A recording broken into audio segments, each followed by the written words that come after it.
By the way, Discover at Miles Card. Check it out. Double your miles first year. Limitations apply. Discover match for new card members only. Discover.com/travel. Reggie Bush is joining us. Over a decade in the NFL, superstar at USC, a program that could be very interesting in September. Some tough games. It's going to be very interesting. You know, it's camp time. So John Wooden's a legendary basketball coach, the late John Wooden. He used to always say, you win the games before you play them. Belichick, to a large degree. My buddy Damian Woody used to always say that when he was playing offensive line for Belichick. He said, you felt like you won the games on Thursday, Friday, that you were just more prepared. So let's go to camps. Give me the best camp, most organized camp you were ever at, and then the least functional camp you were ever at. Yeah, I think so. One of the most organized camps I think I've ever been around was at USC with Coach Carroll. He knew how to make practices and competition fun within the competition, right? And so football is stressful enough. Obviously when you wake up in the mornings, sometimes it's hard to get out of the bed. Your body hurts like hell, and you're just in pain, right? And you're sore as heck. And so anytime a coach can find ways to just make it a little less stressful, it makes the practice flow, right? And so Coach Carroll was a master at this. We had Competition Tuesdays, and Competition Tuesdays were, you had one-on-one pass blocking drills with the linebackers, or you had one-on-one routes with, the linebackers and safeties, or you had the receivers had one-on-ones, and Coach Carroll would put you up. He would put the best competitions up on the screen in team meetings. And so if you got embarrassed or if you got beat, the whole team was going to let you know about it right there on the spot. And so that added to, I think, the camaraderie. Intensity, accountability. Yeah, accountability. Like if you got embarrassed, and there was a couple of times where I was on there for maybe some pass blocking drills, but I would always, get the linebackers back in one-on-one drills because I knew I could kill them in one-on-ones. So I thought that was one of the most organized I've ever been around. And I think the least organized I've ever been around was my first year in Miami under Coach Sparano, rest in peace. And it was just chaos. Like we had fights every day in practice. Sometimes those fights might have carried into the locker rooms. Wow. It was pretty crazy. And it was I was coming from New Orleans. We had just won a Super Bowl. And I'm going to this, and I'm like, we got a lot of work to do.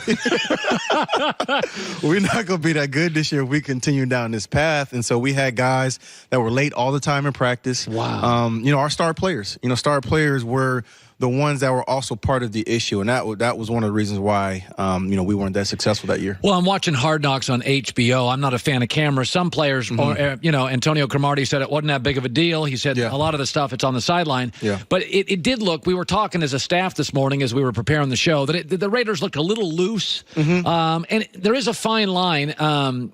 Was Pete Carroll loose? Was Sean Payton loose? How rigid do they have to be? So Sparano, it was too loose. It was too loose. So when you look at the Raiders and some players are pushing back at John, I mean, what's the standard for intensity, rigidity, looseness? Where does it fall? So I was my first training camp in the NFL was with Sean Payton, his first rookie year as a head coach. Wow. And that training camp was hell.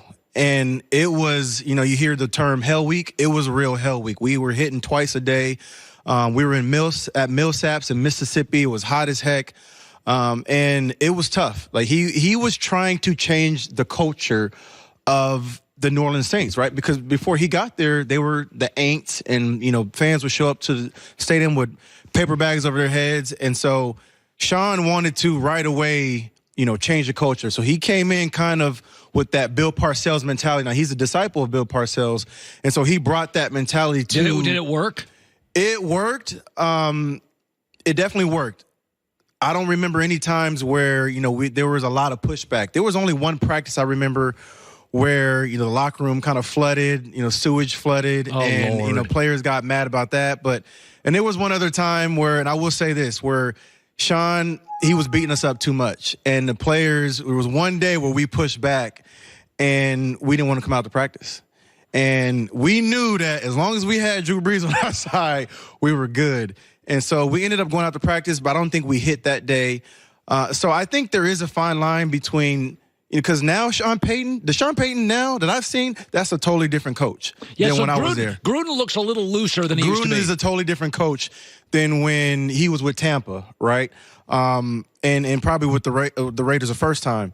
So I think, there is definitely a different Gruden we're seeing on TV, much like there's a different Sean Payton now, because I'm watching some of these games. Like when I went to, some of the playoff games, after the games, they're in the locker room celebrating. They got the strobe lights going and partying and dancing. And I was like, this would have never happened when we was playing, right, when we were there. Well, yeah, I think culture's changed. I think there's more transparency.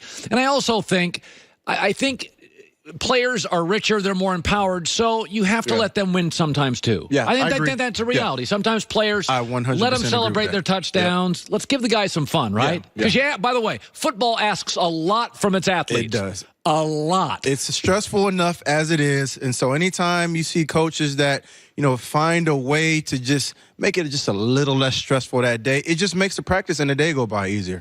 By the way, I am, I never want to be, as I age, grumpy old guy, right? Mm-hmm. So I try to embrace new stuff. Mm-hmm. But there are things that I believe in sports, and I still believe the peanut butter jelly sandwich is the best thing in the world to eat when you're hungry. I don't agree 100%. care. I don't want to hear about kale 100%. shakes. No, I agree 100%. All right. I made a living off of peanut butter and jelly sandwiches in college. So a lot of old stuff is still great. Yeah. Okay. I don't like my quarterbacks putting their hat on backwards and chugging beer. I don't like it. I just don't. You are $1 billion marketing promotional tool. So you tell me as a player, do you love when you see Baker doing that? During training camp, no. If this was off season, or if this was on a bye week, there's so much hype surrounding the Cleveland Browns right now that I'm almost a little worried it's too much hype for them to handle, right? Because they've already won a Super Bowl according to, the media and everybody else. They still have a lot of work to do. And so during training camp, listen, is this going to make or break his career? Right? It is the youngest locker room in the NFL. It is the youngest. So to me, if anything, they need some maturity. Yes, they do. Remember when Russell Wilson took over the Seahawks years ago? Yep. Pete's a very good. The book on Pete Carroll, he's great with young players. Yeah, he is. And then after about 7 years, the stories get old. Richard Sherman's like, I've heard the story, coach. Right? So Pete with Russell Wilson came in. It was a very young team. Yeah. And what was special about it is that Russell was uniquely mature. Yeah, he was. As a quarterback, incredibly coachable. Deshaun Watson, by the way, I think he's uniquely Andrew Luck. I agree. When you got and Colts are a pretty young team. I think when you're young, I like a mature quarterback. Yes. I think Baker feels like a frat boy sometimes. He does. And, I think he plays to that as well sometimes. And that's his personality. But I think to the optics of seeing Baker chug beer during training camp, all you do is open yourself up for scrutiny, because if you start the season off 0-2 or 0-3, oh boy, they're going to the social media is going to remind you real quick that, hey, remember that time you was chugging beer? Maybe you should have been chugging water and get ready for practice or something. You know what I mean? No, I mean optics. Optics matter. Optics matter, and you're the franchise quarterback for the Cleveland Browns, a team who has historically been bad for a long time. You're trying to change the culture. You're trying to be part of that culture changing process. And so, not to say that I love him getting the crowd hype. I love everything about what he did, except just the part with chugging the beer. Now, again, if it's an off season, bye week, I'm cool with it. I'm okay. During training camp, probably not the best time. By the way, did you ever hold out? You held out once. No. You never did? held out. I don't love holdouts, but I sometimes get them. I do think running backs now feel like they're being marginalized. Yep.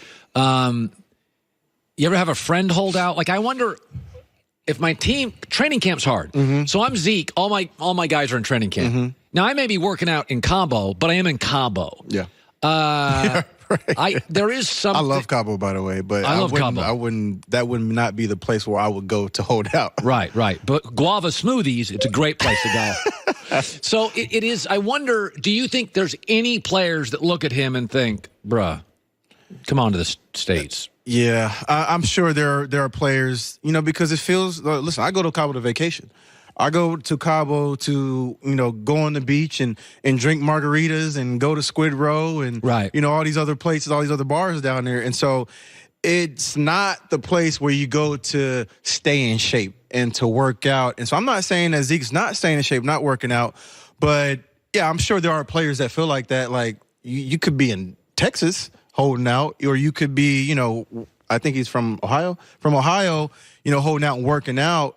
But I think when you hear Cabo, everybody in here associates Cabo with vacation. Remember when Tony Romo on an off week a few years ago? Oh, yeah. I killed him for that. He got – and again, it was an off week, but I remember saying on the air, it's just the optics aren't great. The optics of it. You open yourself up for scrutiny, and then if you come back, let's say he comes back and he out doesn't of miss shape. games. He's out of shape. The first thing people are going to say was, well, you was in Cabo. What would you expect? You know what I mean? So it's the optics of it. And that's why, again, do I think he may miss some games? I think he could miss some games because that's his only leverage. Reggie Bush, by the way, the college football show. Yep. It debuts August 31st. Ooh. They didn't give me that list. I think it's the 20s. It's in a couple days. 23 days. Sammy? 23 days from now. August 31st. We got 23 days from now. All right, 23 days from now, and Labor Day weekend. By the way, interesting game.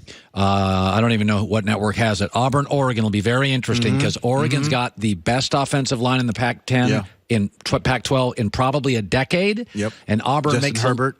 Special. And Auburn makes a living on defensive linemen in the NFL. They do. That's a really big game for the West. I think if Auburn wins it, they should. If Oregon gets pummeled, it's huge for the Pac-12. Because I think Oregon's the most talented Pac-12 team. Maybe not the best, but the most talented. I agree. And Justin Herbert is special, and I think he has a chance to compete for the Heisman. Oh, yeah. He's really good. Yeah, he's really good. Reggie Bush, good seeing you, bud. Thank you.